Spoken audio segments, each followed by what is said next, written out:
Good morning बच्चों। आज अब हम दर्पण के प्रकार पढ़ेंगे। दर्पण कितने प्रकार के होते हैं देखते हैं। तो दर्पण को मुख्य रूप से दो भागों में बांटा है, समतल दर्पण और गोलीय दर्पण। गोलीय दर्पण के भी दो भाग हैं, अवतल दर्पण और उत्तल दर्पण, जिसमें से अवतल दर्पण का एक नाम और है अभिसारी दर्पण। इसी प्रकार से उत्तल दर्पण का भी दूसरा नाम है अपसारी दर्पण। अब इनकी परिभाषाएं देखते हैं।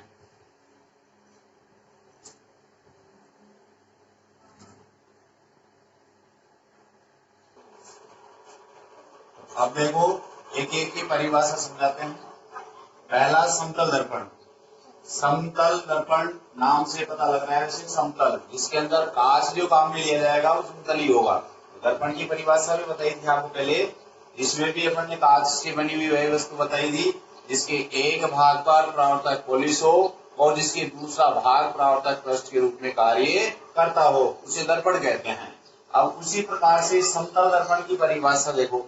तो समतल दर्पण में है तो वही दर्पण, वही कांच की बनी हुई वस्तु होगी, लेकिन इसमें जो कांच जो होगा वो किस प्रकार का होगा, समतल होगा। तो देखो, तो समतल कांच से बनी वह वस्तु जिसके एक भाग पर परावर्तक पोलिस हो, और परावर्तक पोलिस जो है रजत, निकल, एल्यूमिनियम आदि किसी भी धातु की हो सकती है, तथा इसका दूसरा जो भाग है वह परावर्तक पृष्ठ के रूप में कार्य करता हो, उसे ही समतल दर्पण कहते हैं।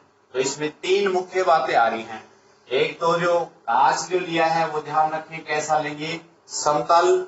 इसका जो एक भाग है उसके ऊपर क्या होगी, परावर्तक पोलिस, और इसका जो दूसरा भाग है वो किसके रूप में कार्य करेगा, परावर्तक पृष्ठ के रूप में। तो इस प्रकार से जो दर्पण बनेगा उसे समतल दर्पण कहते हैं।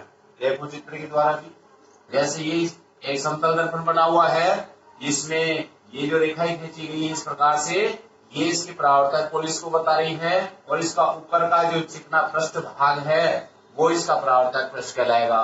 तो इस प्रकार से समतल कांच से बनी हुई वस्तु है जिसके एक भाग पर परावर्तक पोलिस की गई है, तो दूसरा भाग इसका चमकीला भाग जो है वो परावर्तक पृष्ठ के रूप में कार्य करता है, तो इसे अपन समतल दर्पण कह सकते हैं।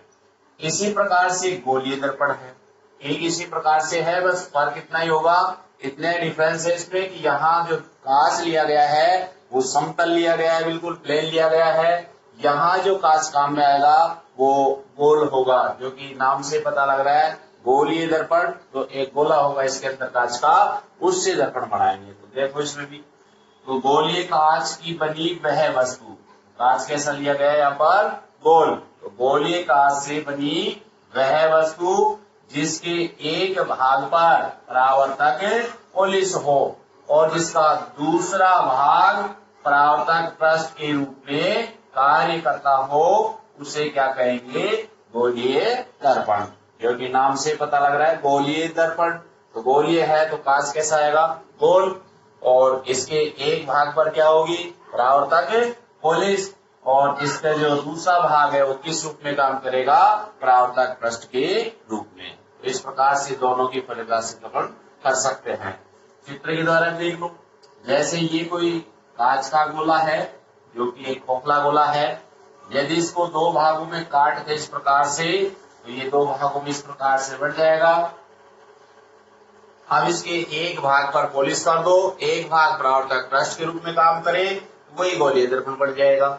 जैसे अपन इसके ऊपर अगर इस प्रकार से मैं बाहर की तरफ पोलिस कर देता हूं, ये परावर्तक पोलिस होगी इसकी, इसमें अंदर की तरफ परावर्तक पोलिस कर देते हैं, ये दोनों ही क्या बन गए, गोलीय दर्पण।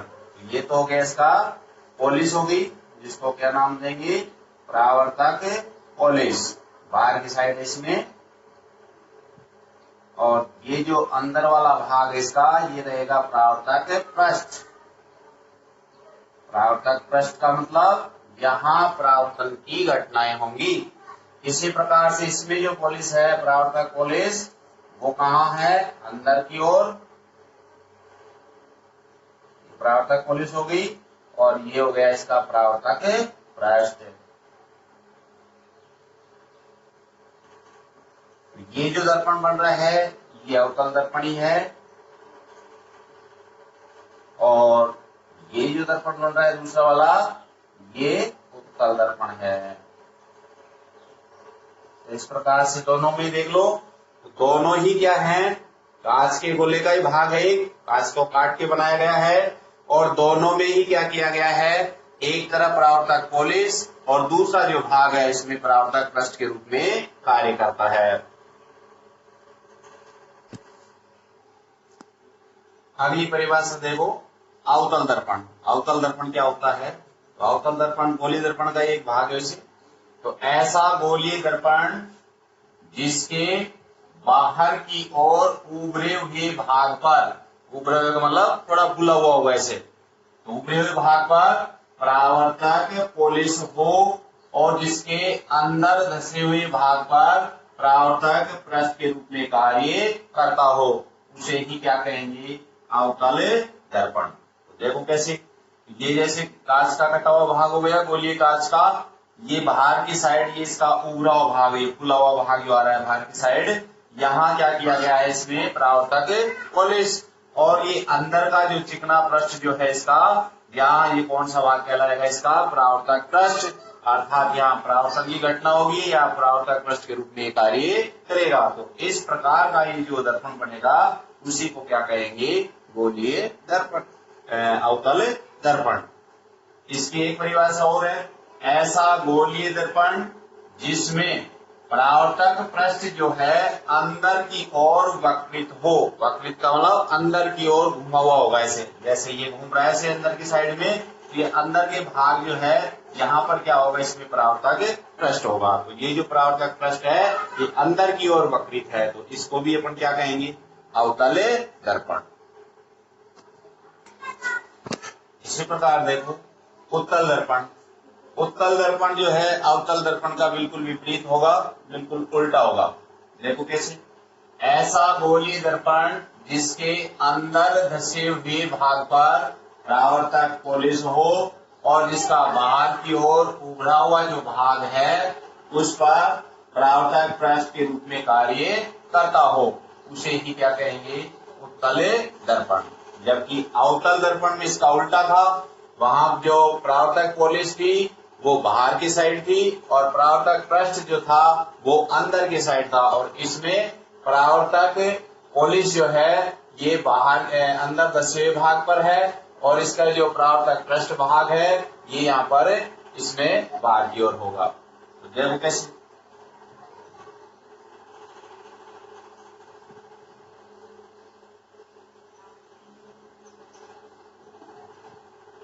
ये गोलीय दर्पण हो गया, ये कांच का गोला हो गया और ये अंदर की साइड इसमें परावर्तक पॉलिश हो गई।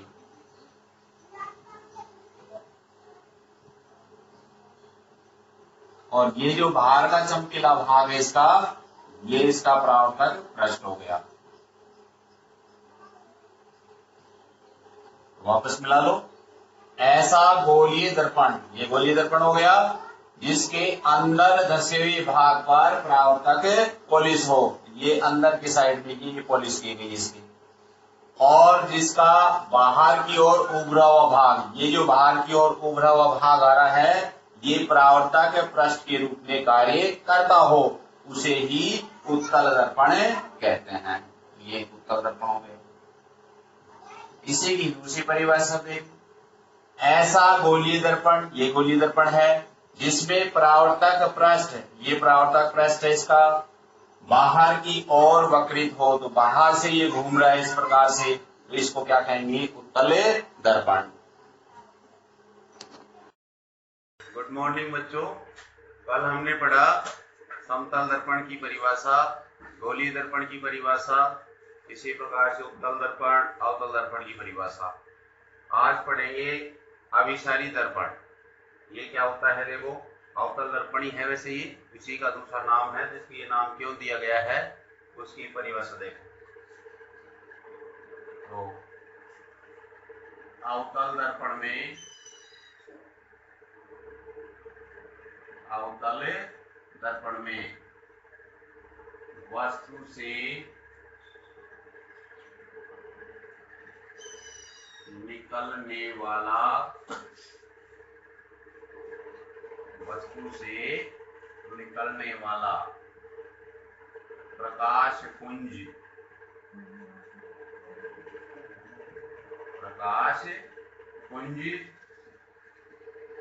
मुख्य अक्ष के समांतर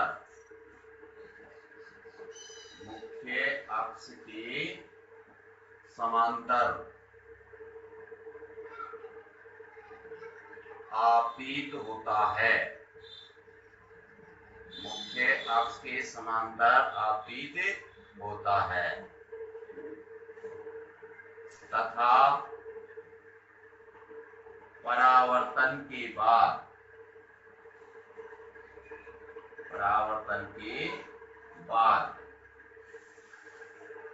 मुख्य अक्ष के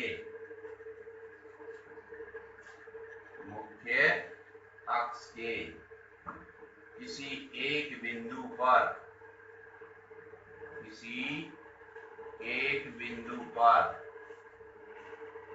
जाकर अभिसारित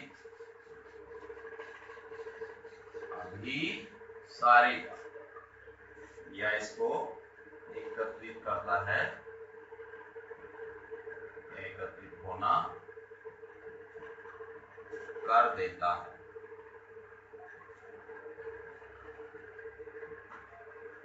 इसीलिए अवतल दर्पण को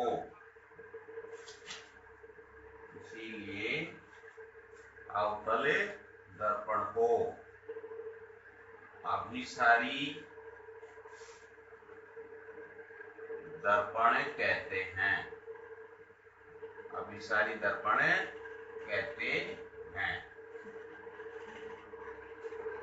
तो क्या कह रहे हैं इसमें कि अवतल दर्पण होगा वस्तु से निकलने वाला प्रकाश पुंज का मतलब प्रकाश की किरणों का समूह, ढेर सारी किरणें आएंगी एक साथ, मुख्य अक्ष के समांतर आपतित होता है। वस्तु से प्रकाश की किरण निकलेगी या प्रकाश पुंज बाहर आएगा और वो मुख्य अक्ष के समांतर आपतित होगा। इसके पश्चात परावर्तन होगा इसमें, और परावर्तन के बाद ये मुख्य अक्ष के किसी एक बिंदु पर जाकर अभिसारित कर देता है। क्या हो जाएगा इसमें, ये इसको अभिसारित कर देता है या किरणें जो हैं एकत्रित हो जाती हैं। इसीलिए अवतल दर्पण को अभिसारी दर्पण भी कहते हैं।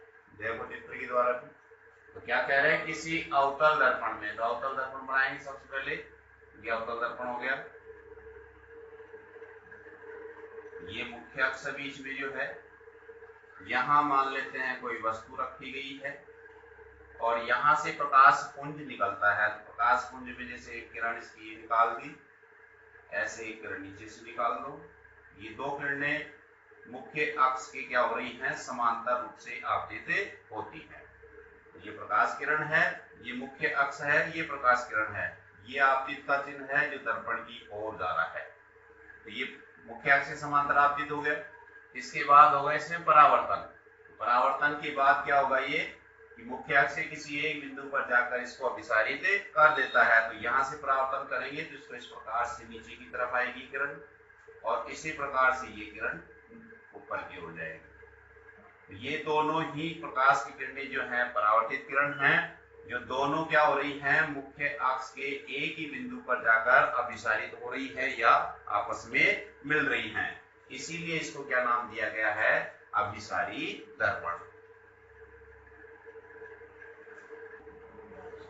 इसी प्रकार देखो दूसरा दर्पण है अपसारी दर्पण, जो कि एक उत्तल दर्पण ही है। ये उत्तल दर्पण के अंदर की कैसी घटनाएं हो रही है जिसके आधार पर इसको अपसारी दर्पण कह रहे हैं, तो इसकी परिभाषा देखो। तो किसी उत्तल दर्पण में वस्तु से निकलने वाला प्रकाश पुंज मुख्य अक्ष के समांतर आपतित होता है, फिर परावर्तन के बाद मुख्य अक्ष पर जाकर अपसारित हो जाता है या फैल जाता है। इसीलिए उत्तल दर्पण को अपसारी दर्पण भी कहते हैं। देखो कैसे, तो जैसे ये उत्तल दर्पण ले लो पहले, ये उत्तल दर्पण बना दो जिसमें अंदर की ओर पॉलिश होगी, बाहर की ओर इसका परावर्तक पृष्ठ होगा। ये पहले की तरह बीच में मुख्य अक्ष बना दो ऐसे, और मान लेते हैं कि यहाँ कोई वस्तु रखी गई है, यहाँ से प्रकाश पुंज निकलेगा, तो पहले की तरह ही समांतर रूप से इसको आपतित कर दो, ये मुख्य अक्ष के समांतर आपतित हो गई। ऐसे ही एक किरण और दर्शा दो, ये प्रकाश हो गया, दूसरी प्रकाश किरण हो गई, जो ये भी मुख्य अक्ष के समांतर आपतित होती है।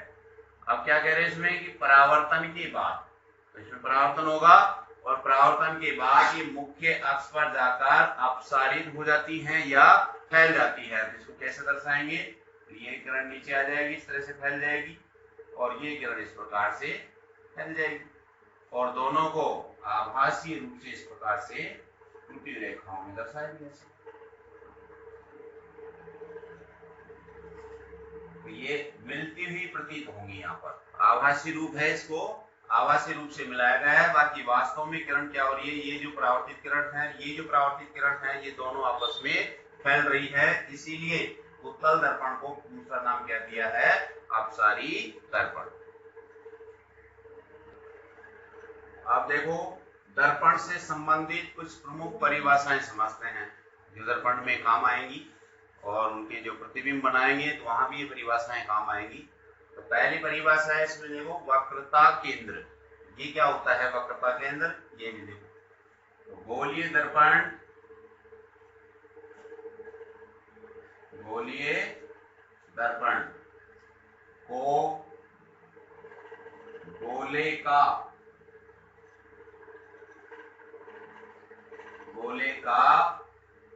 कटा हुआ भाग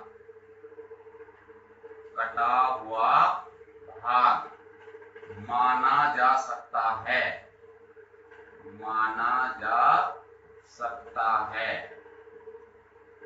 किसका भाग मान रहे इसको, गोले का कटा हुआ भाग माना जा सकता है, उस गोले के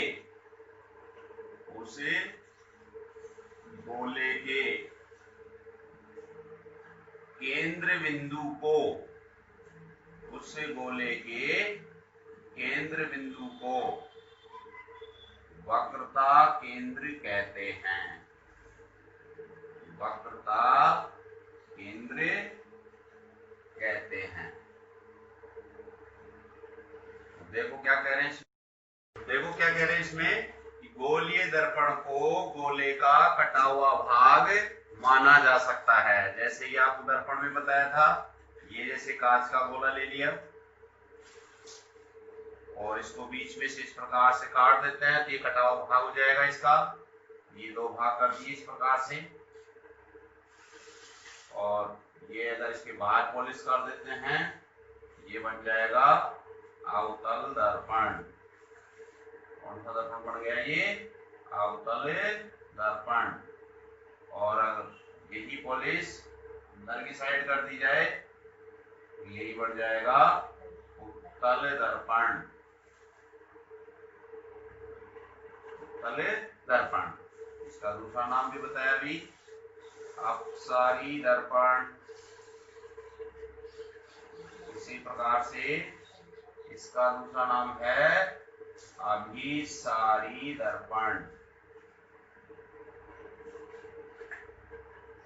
देखो इसमें वक्रता के अंदर कैसे होगी, तो गोलीय दर्पण को गोले का कटा हुआ भाग माना जा सकता है। ये गोला हो गया, इसको काट दिया बीच में से, इसके ये दो भाग कर दिए।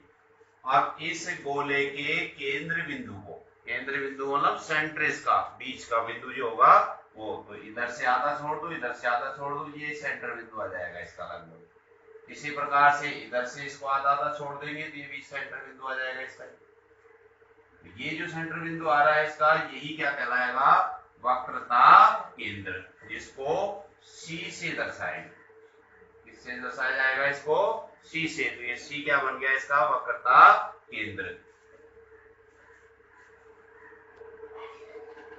अब देखो अगली परिभाषा है ध्रुव। ध्रुव क्या है, इसमें भी क्या कह रहे हैं, गोलीय दर्पण को गोले का कटा हुआ भाग माना जा सकता है। जो अभी परिभाषा बताई सेम उसी की तरह है ये। खाली थोड़ा सा अंतर आएगा इसमें। देखो, तो गोलीय दर्पण को गोले का कटा हुआ भाग माना जा सकता है और उस दर्पण के परावर्तक पृष्ठ के केंद्र बिंदु को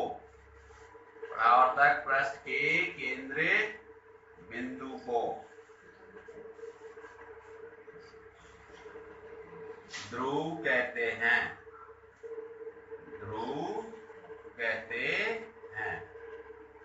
देखो क्या कह रहे हैं इसमें, तो गोलीय दर्पण को गोले का कटा हुआ भाग माना जा सकता है और उस दर्पण के परावर्तक पृष्ठ के केंद्र बिंदु को ध्रुव कहते हैं। जबकि वक्रता केंद्र में गोले का केंद्र बिंदु बताया गया था, इसमें जो केंद्र बिंदु आएगा वो किसका रहेगा, परावर्तक पृष्ठ का केंद्र बिंदु। देखो कैसे, जैसे ये उत्तल दर्पण है तो ये उत्तल दर्पण में ये परावर्तक पोलिस है अंदर की साइड, और ये जो बाहर की साइड इसका समकिला भाग होगा, ये इसका परावर्तक पृष्ठ कहलाता है। अब इस परावर्तक पृष्ठ का केंद्र बिंदु निकालना है तो ऊपर से आधा भाग छोड़ दो, इसी प्रकार से नीचे से आधा छोड़ दो, तो ये बीच में आ जाएगा सेंटर बिंदु। ये कहलाएगा इसका ध्रुव। क्या कहलाएगा, ये ध्रुव। इसी प्रकार से अवतल दर्पण में देखो, ये जो बाहर की तरफ है ये परावर्तक पोलिस है, ये अंदर वाला जो भाग है इसका ये परावर्तक पृष्ठ है। इसका केंद्र बिंदु निकालना है तो इसमें ऊपर से आधा तो भाग छोड़ दो, ऐसे ही नीचे से आधा भाग छोड़ दो, तो लगभग ये यहाँ पर आ जाएगा। तो ये जो बिंदु होगा इसका ये कहलाएगा ध्रुव, जिसको P या O से दर्शाया जाता है। यहाँ P से दर्शा देता हूं मैं, पोलर का मतलब ध्रुव, ये हो गया ध्रुव। तो वापस देख लो, तो गोलीय दर्पण को गोले का कटा हुआ भाग माना जा सकता है, तो ये गोले का कटा हुआ भाग हो गया, और उस दर्पण के परावर्तक पृष्ठ, ये इसमें परावर्तक पृष्ठ हो गया, इसमें अंदर की साइड परावर्तक पृष्ठ हो गया। तो इस परावर्तक पृष्ठ का केंद्र बिंदु जो है, तो जैसे इसमें ये केंद्र बिंदु आ रहा है, इसमें अंदर की साइड ये केंद्र बिंदु आ रहा है, इसी को ध्रुव कहते हैं। गुड मॉर्निंग बच्चों, कल हमने दर्पण से संबंधित कुछ परिभाषाएं पढ़ी, जिनमें वक्रता केंद्र और ध्रुव, दो परिभाषाएं आपको बताई थी। आज पढ़ते हैं मुख्य अक्ष। देखो मुख्य अक्ष क्या होता है, गोलीय दर्पण को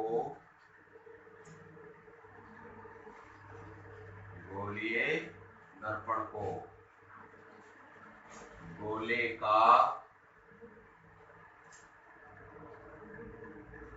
कटा हुआ भाग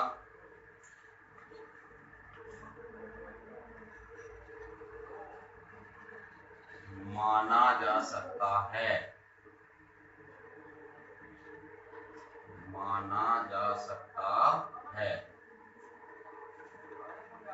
क्या कह रहे हैं, गोलीय दर्पण को गोले का कटा हुआ भाग माना जा सकता है। उस गोले में ध्रुव तथा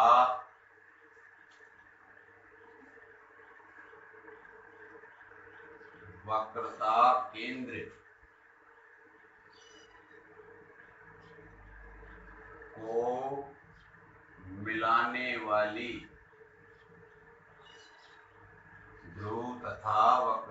केंद्र को मिलाने वाली काल्पनिक रेखा को मुख्य अक्ष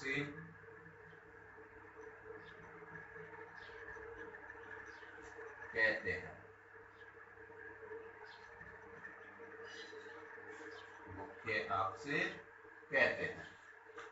देखो क्या कह रहे हैं, तो गोलीय दर्पण को गोले का कटा हुआ भाग माना जा सकता है और उस गोले में ध्रुव और वक्रता केंद्र को मिलाने वाली काल्पनिक रेखा को ही मुख्य अक्ष कहते हैं। देखो कैसे, जैसे ये अवतल दर्पण हो गया,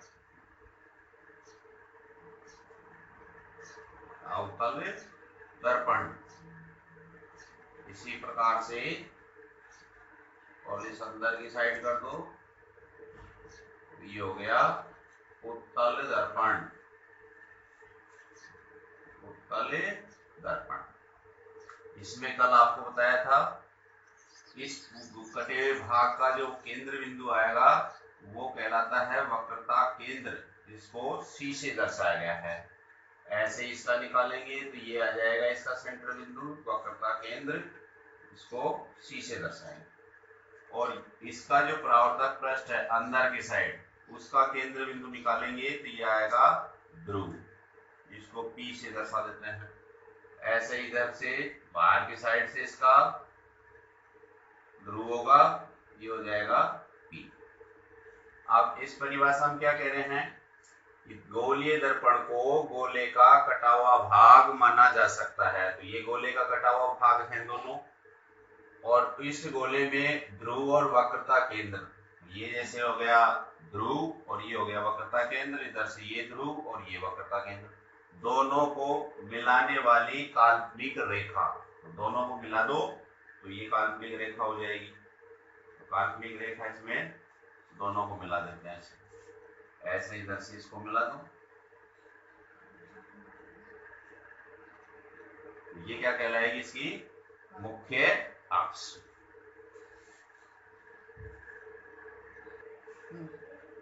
अगली परिभाषा है वक्रता त्रिज्या।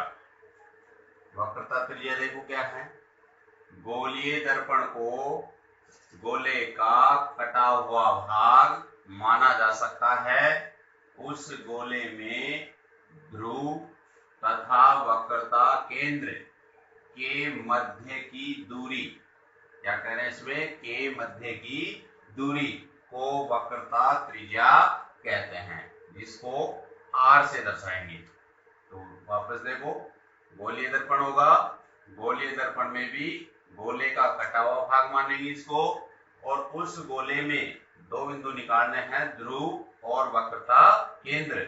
इन दोनों के बीच की जो दूरी होगी उसी को क्या कहेंगे, वक्रता त्रिज्या। या फिर ये भी कह सकते हैं शॉर्ट में, दर्पण में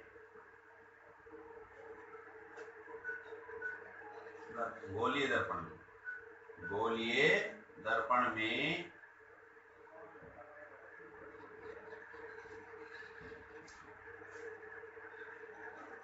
गोले की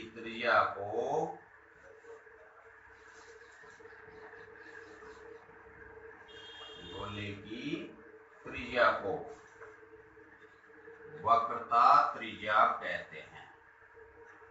वक्रता त्रिज्या कहते हैं। शॉर्ट परिभाषा इसकी कि गोलीय दर्पण में गोले की जो त्रिज्या आएगी उसी को क्या नाम दिया गया है, वक्रता त्रिज्या। ठीक उसी प्रकार से है जैसे वृत्त की त्रिज्या होती है। देखो कैसे, जैसे मान लेते हैं ये कोई वृत्त है, ये इसका केंद्र बिंदु है जिसे वृत्त का केंद्र कहेंगे, और ये चारों तरफ इसकी परिधि है। तो यहाँ से केंद्र से लेकर परिधि तक यदि कोई इसमें रेखा खींचते हैं तो ये जो दूरी आ रही है बीच की, ये क्या कहलाती है, इसकी वृत्त की त्रिज्या। ठीक इसी प्रकार से हमने वो दर्पण में निकालना है। तो दर्पण में भी क्या है, इसको गोले का ही कटा हुआ भाग मान रहे हैं, तो ये काट देते हैं ऐसे, तो इसके दो भाग हो जाएंगे इस प्रकार से। इसके बाहर की ओर पॉलिश कर देते हैं, ये अवतल दर्पण बन जाता है, अवतल दर्पण। इसी प्रकार से अंदर की ओर पॉलिश करते हैं, ये बन जाता है उत्तल दर्पण। इन दोनों दर्पणों में ये दो बिंदु निकालने आपको, ध्रुव और वक्रता केंद्र। वक्रता केंद्र आएगा इस कटे हुए गोले का केंद्र बिंदु, ये हो जाएगा वक्रता केंद्र। ऐसे इसमें आएगा ये वक्रता केंद्र, और ये जो इसका परावर्तक पृष्ठ है बाहर की ओर, इसका केंद्र बिंदु यदि निकालेंगे तो ये कहलाएगा ध्रुव, जिसको P से दर्शा देते हैं। इसमें अंदर की साइड रहेगा ये इसका P कहलाएगा ध्रुव।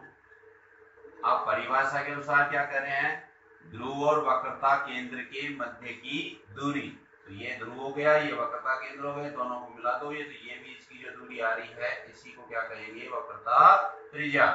ऐसे इसमें निकालेंगे तो इसमें ये दोनों मिला दो, तो ये आ जाएगी इसकी वक्रता त्रिज्या। इस वृत्त के समान ही आ रही है जैसे वृत्त की त्रिज्या होती है, बस अंतर इतना ही है कि वृत्त पूरे गोले के अंदर होता है, इसमें अपने को गोले का कटा हुआ भाग मानना है। दूसरा अंतर ये भी होता है कि इस वृत्त में अनेक त्रिज्याएं खींची जा सकती, जैसे ये खींच दी, ये सभी त्रिज्याएं हैं ऐसे, लेकिन दर्पण के अंदर केवल एक ही त्रिज्या आएगी क्योंकि इसकी निश्चित बिंदु है ध्रुव और वक्रता केंद्र, और दर्पण में दोनों ही एक एक होते हैं, इसलिए त्रिज्या भी कितनी होगी, एक एक होगी। तो ऐसे अपन कह सकते हैं कि गोलीय दर्पण को गोले का कटा हुआ भाग मान सकते हैं। ये कटा हुआ भाग हो गया, इस गोले में ध्रुव, ये ध्रुव बिंदु हो गए, वक्रता केंद्र, ये वक्रता केंद्र बिंदु हो गए, दोनों के मध्य की दूरी, ये जो दूरी आ रही है दोनों के बीच में, इसी दूरी को वक्रता त्रिज्या कहते हैं। अब ये परिभाषा है इसी में मुख्य फोकस या फोकस बिंदु, जिसको F के द्वारा दर्शाएंगे, बड़ा F दर्शाना इसमें। इसकी परिभाषा देखो क्या होता है, इसमें गोलीय दर्पण में,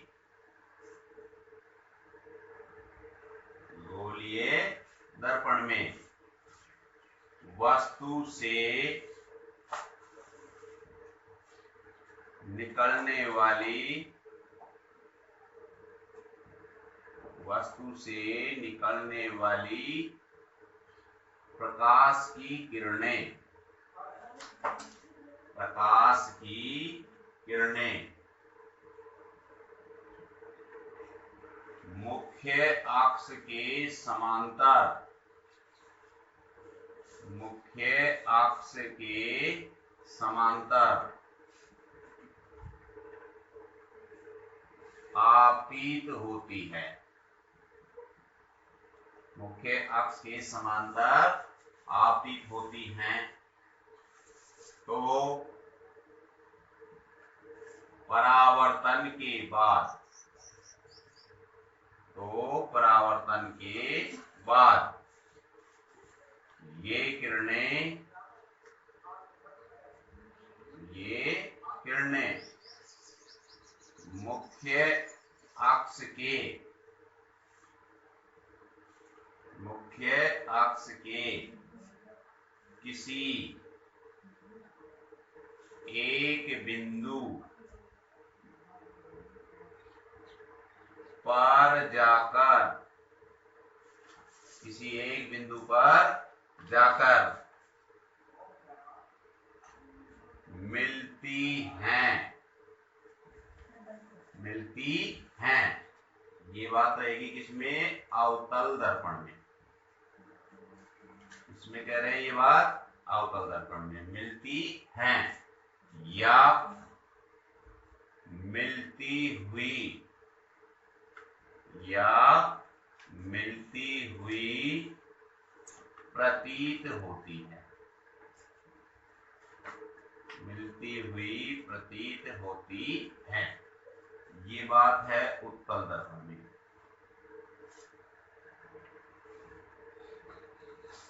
उस बिंदु को, उस बिंदु को गोलीय दर्पण का,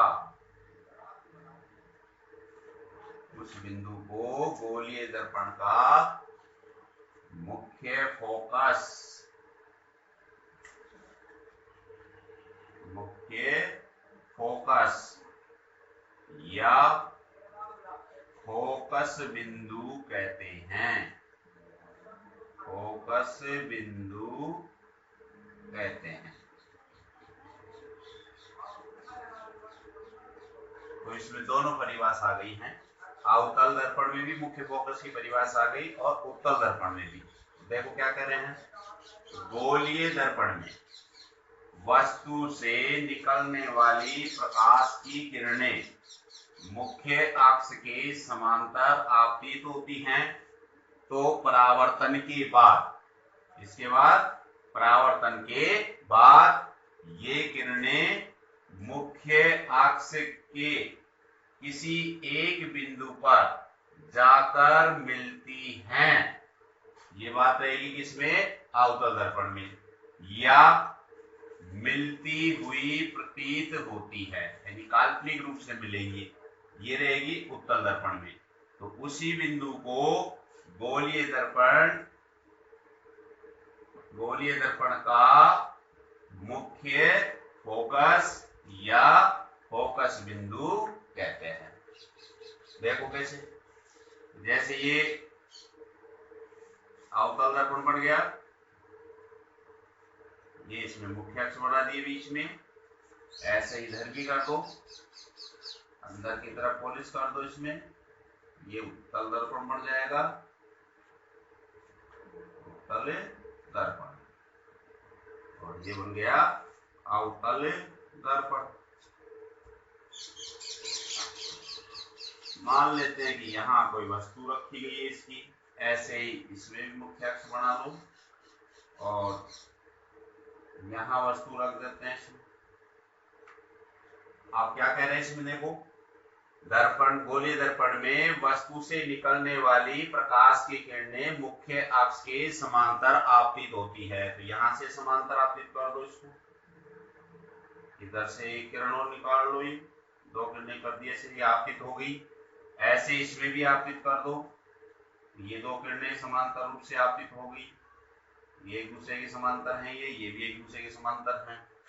अब इन दोनों में ही क्या होगा, परावर्तन होगा। तो परावर्तन की बात की घटना देखो, परावर्तन अवतल दर्पण में तो क्या होता है, परावर्तित होने के बाद में किरणें एक जगह मिल जाती है इस तरह से, जो आपको अभिसारी परिभाषा बताई थी इसकी, अभिसारी दर्पण की, उसमें बताया था कि ये जो परावर्तित किरणें जो आती हैं ये एक बिंदु पर अभिसारित हो जाती है। तो ऐसे ही अभिसारित हो रही है, ऐसे ही इसमें क्या होगा, इसमें ये फैल जाएंगे, फैलने के बाद इसको टूटी रेखाओं में लाएंगे इस प्रकार से। तो ये काल्पनिक रूप से मिला रहे हैं इसको, तो ये जहां पर मिलती हुई प्रतीत हो रही है, ये प्रतीत बोलेंगे इसको क्योंकि काल्पनिक रूप से मिला है इसको आभासी रूप से। तो ये जहां मिलती हुई प्रतीत हो रही है वो बिंदु इसका फोकस बिंदु कहलाएगा, जिसको एफ से दर्शाएंगे। और यहाँ पर ये सीधी रेखाओं से मिल रही है, इसका मतलब वास्तव रूप में मिल रही है, ये इसको अपन फोकस बिंदु मानेंगे। अब इस बिंदु को ये फोकस बिंदु है। तो दोनों में थोड़ा सा अंतर है कि यहाँ देखो ये दोनों जो है समांतर रूप से आपतित हो रही है, तो इधर भी ये समांतर रूप से आपतित हो रही है, ये तो समान बात है। इसमें यहाँ पर ये परावर्तन हो रहा है, इधर से ये परावर्तन हो रहा है, इसमें ये परावर्तन दर्शा रहे हैं, इसमें ये परावर्तन दर्शा रहे हैं, ये भी सेम बात है। अब अंतर कहाँ आ रहा है, अंतर आ रहा है केवल इसका, देखो यहाँ इसको सीधी रेखाओं से मिलाया आपने, तो इसका मतलब यहाँ मिलती है, प्रकाश की किरणें मुख्य अक्ष के किसी एक बिंदु पर जाकर मिलती हैं, ये बोलेंगे, जो कौन से दर्पण में है, अवतल दर्पण में। और यहाँ यदि देखें तो यहाँ पर ये किरणें फैल गई है, आपस में नहीं मिल रही हैं, इसलिए इसको आभासी रूप से या काल्पनिक रूप से इसको मिलाया गया है। तो यहाँ बोलेंगे अपन मुख्य अक्ष के किसी एक बिंदु पर जाकर मिलती हुई प्रतीत होती है। तो ये जो दो बिंदु आ रहे हैं दोनों में, ये फोकस बिंदु कहलाएगा जो मुख्य अक्ष पर आ रहा है, ये भी मुख्य अक्ष पर आ रहा है, तो ये भी क्या कहलाएगा, फोकस बिंदु। तो एक बार और देख लो इसको, गोलीय दर्पण में ये दोनों गोलीय दर्पण हैं, वस्तु से निकलने वाली प्रकाश की किरणें, ये प्रकाश की किरणें जा रही हैं इसमें, मुख्य अक्ष के समांतर आपतित होती हैं, ये मुख्य अक्ष के समांतर आपतित हो रही है, ये भी मुख्य अक्ष के समांतर आपतित हो रही है। परावर्तन के बाद इसमें ये परावर्तन हो गया, इसे इधर से इसमें ऊपर नीचे ये परावर्तन हो गया, ये किरणें मुख्य अक्ष के किसी एक बिंदु पर जाकर मिलती हैं, तो ये आएगी मिलती हैं वाली, जो सीधी रेखा से इसको मिलाया है वो बोलेंगे मिलती हैं, या मिलती हुई प्रतीत होती है, तो प्रतीत वाली एक टूटी रेखाओं से दर्शाओगे, तो ये टूटी रेखाओं से मिल रहा है, जिसको बोलेंगे मिलती हुई प्रतीत होती है। उस बिंदु को गोलीय दर्पण का मुख्य फोकस या फोकस बिंदु कहते हैं। तो ये अवतल दर्पण में ये फोकस बिंदु हो गया और उत्तल दर्पण में ये फोकस बिंदु हो गया। गुड मॉर्निंग बच्चों, कल हमने पढ़ा मुख्य अक्ष, वक्रता केंद्र और फोकस बिंदु की परिभाषा। आज पढ़ेंगे फोकस दूरी। तो देखिए फोकस दूरी क्या है, किसी भी दर्पण में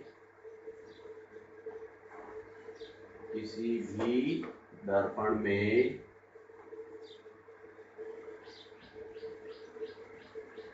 फोकस बिंदु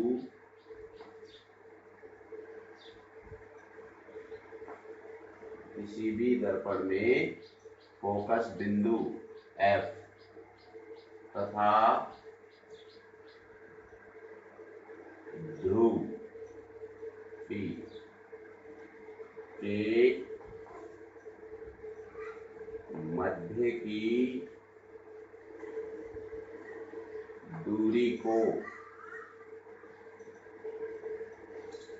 फोकस दूरी कहते हैं। फोकस दूरी कहते हैं। तो क्या कह रहे हैं, किसी भी दर्पण में, कोई भी दर्पण हो सकता है, समतल दर्पण हो, गोलीय दर्पण हो, या उसमें उत्तल अवतल कोई सा दर्पण हो, सभी में, तो किसी भी दर्पण में फोकस बिंदु जिसको F द्वारा दर्शाएंगे और ध्रुव P के द्वारा दर्शाएंगे, इन दोनों के मध्य की दूरी को ही फोकस दूरी कहते हैं। नाम से भी पता लग रहा है फोकस दूरी, यानी फोकस कितनी दूर है वो दूरी इसमें निकालनी है। चित्र के द्वारा देखो, जैसे ये अवतल दर्पण है, अवतल दर्पण, ये इसमें ध्रुव है, इसका अंदर परावर्तक पृष्ठ का केंद्र बिंदु, और ये इसकी मुख्य अक्ष हो गई। यहाँ से यदि कोई प्रकाश की किरण इस प्रकार से आपतित करते हैं, जो कि समांतर आपतित हो रही हैं, परावर्तन के बाद में ये मुख्य अक्ष के एक बिंदु पर जाकर मिल जाती हैं। इसी बिंदु को फोकस नाम दिया है। ये फोकस हो गया और ये ध्रुव हो गया। तो इन दोनों के बीच की ये जो दूरी आ रही है, इसी को क्या कहेंगे, फोकस दूरी, और इसको छोटे f से दर्शाएंगे। इसी प्रकार से उत्तल दर्पण में भी देख लो, ये उत्तल दर्पण है, ये मुख्य अक्ष हो गई इसकी, उत्तल दर्पण में मुख्य अक्ष, और ये जो इसका परावर्तक पृष्ठ का जो केंद्र बिंदु है, ये इसका ध्रुव है, और इसका फोकस भी निकाल लो, तो ये समांतर आपतित किरणें निकाल दो इस प्रकार से। यहाँ से परावर्तन के बाद ये फैल जाएंगी और मुख्य अक्ष पर मिलती हुई प्रतीत होती है।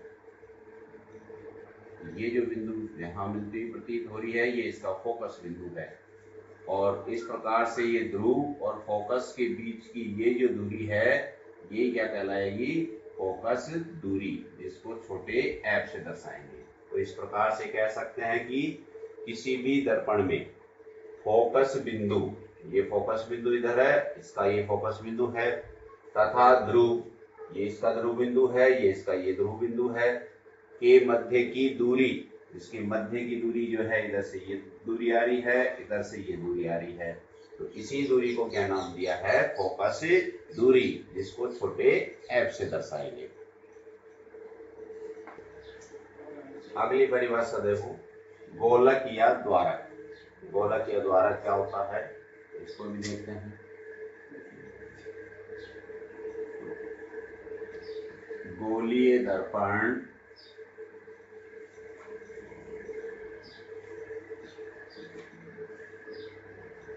की वृत्ताकार परिसीमा को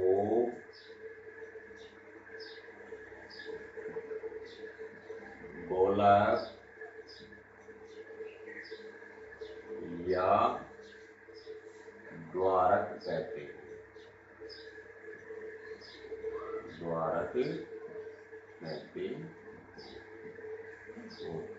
क्या कह रहे हैं, गोलीय दर्पण, कोई भी गोलीय दर्पण, अवतल या उत्तल, उसकी जो वृत्ताकार परिसीमा जो बन रही है, गोला जो बना है इसका, उसकी जो वृत्ताकार आकृति आ रही है, उसकी परिसीमा को ही गोलक कहते हैं।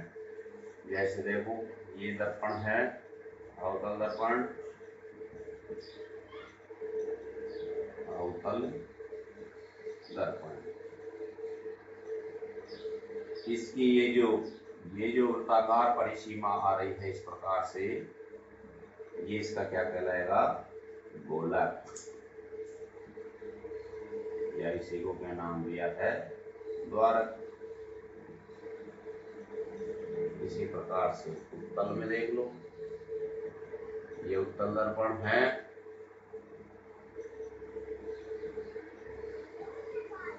और उत्तल दर्पण में ये जो वृत्ताकार परिसीमा आ रही है, ये इसकी क्या कहलाएगी? गोलक या द्वारक।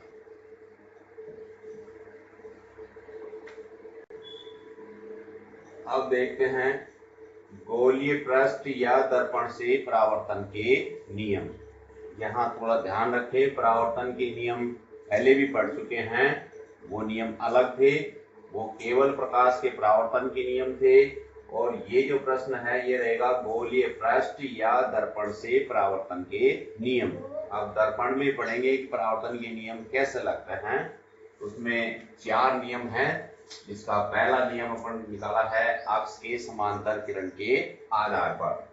देखो इसमें क्या कह रहे हैं, गोलीय दर्पण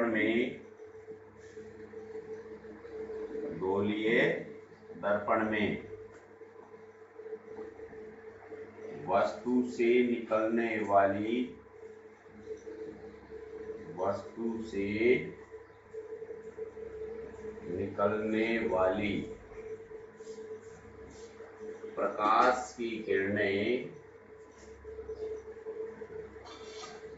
प्रकाश की किरणें जब मुख्य अक्ष के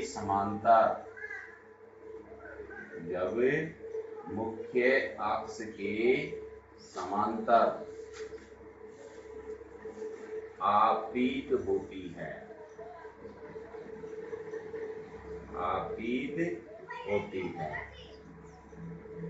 तो परावर्तन के बाद ये किरणें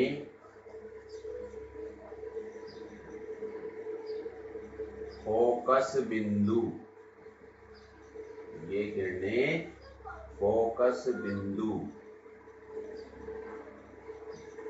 से गुजरती हैं।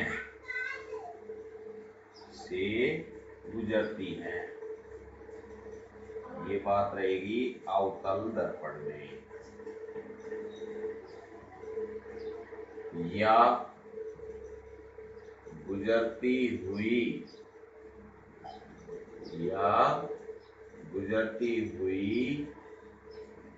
प्रतीत होती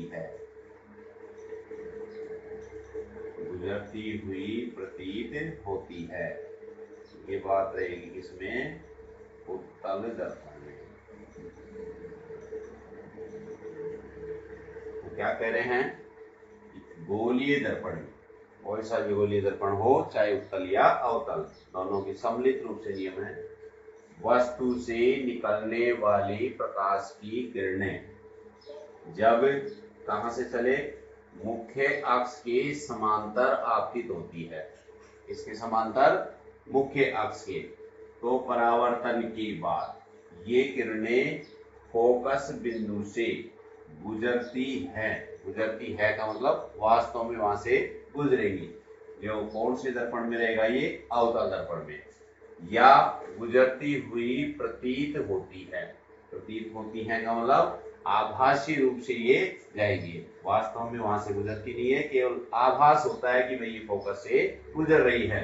ये बात रहेगी किसमें? उत्तल दर्पण में। तो चित्र के द्वारा देखो, तो किसी गोलीय दर्पण में देख, गोलीय दर्पण जैसे ये बना दिया,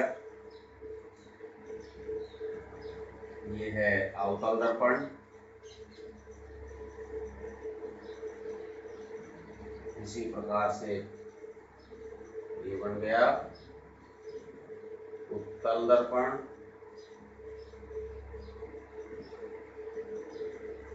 दोनों में ये मुख्य अक्ष बना दो, सेंटर में मुख्य अक्ष हो गई इसकी, अब नियम के अनुसार देखो, वस्तु से ये वस्तु लगा दो, इधर ये वस्तु हो गई। अब वस्तु से निकलने वाली प्रकाश की किरण जब मुख्य अक्ष के समांतर आपतित होती है, तो यहाँ से मुख्य अक्ष के समांतर इसको आपतित कर दो, ये आपतित हो गई। ऐसे इसको भी मुख्य अक्ष के समांतर आपतित कर दो। अब क्या कहेंगे, परावर्तन के बाद ये किरणें फोकस बिंदु से गुजरती हैं। यहाँ जैसे ये फोकस मान लिया, तो यहाँ से इसको गुजरती है, मैं सीधी लाइन से दर्शाना, इसे सीधी रेखा के द्वारा दर्शाएंगे। ये फोकस से गुजर गई और इसमें क्या होता है, गुजरती हुई प्रतीत होती है। तो प्रतीत तब होगी जब ये किरण फैल जाती है, फोकस से सीधी नहीं जाती है, तो इसको आभासी रूप से प्रतीत करेंगे। तो ऐसे टूटी रेखाओं इसको दर्शा देंगे, तो ये किसको बताएगी, प्रतीत होती है। जो कौन से बिंदु कहलाएगा, ये भी फोकस बिंदु। तो इस प्रकार से कह सकते हैं कि किसी गोलीय दर्पण में, ये दोनों गोलीय दर्पण है, वस्तु से निकलने वाली प्रकाश की किरणें, ये वस्तु है, ये प्रकाश की किरण निकल रही है जो मुख्य अक्ष के समांतर आपतित होती है। फिर परावर्तन के बाद ये जो किरण मुड़ रही है, ये परावर्तन को बता रही है, इधर से ये परावर्तन को बता रही है। फोकस बिंदु से गुजरती है में सीधी रेखा से मिलाना है, और गुजरती हुई प्रतीत होती है उसको ऐसे टूटी रेखाओं में लाना है। तो इस प्रकार से ये पहला नियम हो गया। दूसरा जो नियम है इसका, वो फोकस किरण पर आधारित है, इसलिए इसको फोकसीय किरण का आधार लिया गया है। देखो इसमें क्या करें, गोलीय दर्पण में, ये जैसे गोलीय दर्पण है, इधर अवतल और इधर उत्तल। गोलीय दर्पण में वस्तु से निकलने वाली प्रकाश की किरणें फोकस बिंदु से आपतित होती है। वस्तु से जो प्रकाश की किरणें निकल रही हैं, वो कहां से आपतित होंगी, फोकस बिंदु से। जैसे देखो ये वस्तु रखी हुई है, ये फोकस बिंदु है, तो यहां से ये सीधी आपतित हो रही है। ऐसे इसमें ये देखो, यहाँ वस्तु रखी हुई है, तो यहाँ से ये फोकस बिंदु से आपतित हो रही है। फिर परावर्तन के बाद, ये परावर्तन हो रहा है इसमें नीचे की साइड में, इधर ये ऊपर की साइड में परावर्तन हो रहा है। तो परावर्तन के बाद ये किरणें मुख्य अक्ष के समांतर हो जाती है। तो जैसे देखो ये फोकस से गुजर रही है, और ये जो किरण है ये परावर्तित किरण है जो ये मुख्य अक्ष के समांतर हो रही है। ऐसे इसमें ये फोकस से आपतित हो रही है, और ये जो किरण है ये परावर्तित किरण है जो मुख्य अक्ष के समांतर आपतित हो जाती है। तीसरा नियम है अभिलंब किरण, जो कि वक्रता केंद्र पर आधारित है। देखो क्या कह रहे हैं इसमें, गोलीय दर्पण में वस्तु से निकलने वाली प्रकाश की किरणें जब वक्रता केंद्र, जिसको सी से दर्शाते हैं, से आपतित होती है, तो परावर्तन के बाद पुनः उसी मार्ग से लौट आती है, अर्थात वापस वक्रता केंद्र से ही परावर्तित हो जाती है। देखो कैसे, तो जैसे ये गोलीय दर्पण हो गया, इधर से ये गोलीय दर्पण हो गया, ये इसकी मुख्य अक्ष है, इधर से ये मुख्य अक्ष है। ये मान लेते हैं इसमें यहाँ वस्तु रख दिया, इधर से इस वस्तु जो है यहाँ रख दिया। अब यहाँ से प्रकाश की किरण जो है वक्रता केंद्र से आपतित होती है। तो वक्रता केंद्र, जैसे ये वक्रता केंद्र है, तो यहाँ से इसको आपतित कर दिया, इधर से ये आपतित हो गई इस जगह से। परावर्तन के बाद उसी मार्ग से, यानी जैसे ही आ रही थी वैसे ही वापस चली जाएगी। तो ये दो चिन्ह लगे हुए इसमें, देखो ये ऊपर वाला जो चिन्ह है ये आपतित किरण को बता रहा है, ये नीचे वाला जो चिन्ह है ये इसकी परावर्तित किरण को बता रहा है। तो ये वक्रता केंद्र से ही आपतित हो रही है और वक्रता केंद्र से ही परावर्तित हो रही है। ठीक इसी प्रकार इसमें भी है, यहाँ वस्तु रख दी, तो यहाँ से ये जो नीचे तीर का निशान आ रहा है ये आपतित किरण को बता रहा है, और ये जो तीर आ रहा है ऊपर की ओर ये परावर्तित किरण को बता रहा है। तो ये भी वक्त किससे गुजर रही है, वक्रता केंद्र से। तो ये वक्रता केंद्र से ही आपतित हो रही है और वक्रता केंद्र से ही वापस परावर्तित हो रही है। तो इस प्रकार से कह सकते हैं कि गोलीय दर्पण में वस्तु से निकलने वाली प्रकाश की किरणें जब वक्रता केंद्र से आपतित होती हैं, तो परावर्तन के बाद पुनः उसी मार्ग से या वक्रता केंद्र से लौट आती है। अगला नियम जो है वो तिर्यक किरण के रूप में है। देखो इसमें गोलीय दर्पण में, ये गोलीय दर्पण हो गए, वस्तु से निकलने वाली प्रकाश की किरणें, ये किरण निकल रही है जैसे इधर से ये निकल रही है। जब दर्पण के ध्रुव, यहाँ से ध्रुव, ये परावर्तक पृष्ठ का केंद्र बिंदु है जो ध्रुव कहलाता है, यहाँ से इधर ये परावर्तक पृष्ठ का केंद्र बिंदु है ध्रुव। तो ध्रुव पर तिर्यक किरण के रूप में आपतित होती है। जैसे देखो ये ध्रुव पर तिर्यक किरण के रूप में आ रही है, इधर से ये तिर्यक किरण के रूप में आ रही है। तो परावर्तन के बाद ये किरणें जो हैं वापस तिर्यक रूप में ही ध्रुव से परावर्तित हो जाती है। तो जैसे ये ध्रुव है इसका, तो यहाँ से ही वापस तिर्यक रेखा के रूप में परावर्तित हो रही है। इधर से ये ध्रुव है तो यहाँ से तिर्यक रेखा के रूप में ये परावर्तित हो रही है। तो इसी को क्या कहा गया है, चौथा नियम। इस स्थिति में ध्यान रहे कि इस स्थिति में कोण आई जो कि आपतन कोण है, कोण आर जो कि परावर्तक कोण है, दोनों का मान समान होता है। तो ये जो दो कोण बन रहे हैं आई और आर, इधर से ये आई और आर, इन दोनों का मान समान होता है। जबकि पिछला नियम जो बताया था अभिलंब किरण वाला, उसके अंदर इन दोनों कोणों का मान शून्य होता है, क्योंकि उसमें किरणें जो हैं वक्रता केंद्र से आपतित हो रही है, वक्रता केंद्र से ही परावर्तित हो रही है। तो एक ही बिंदु पर आपतित हो रही है, एक ही बिंदु से परावर्तित हो रही है, इसलिए वहां पर कोण कैसा था, शून्य।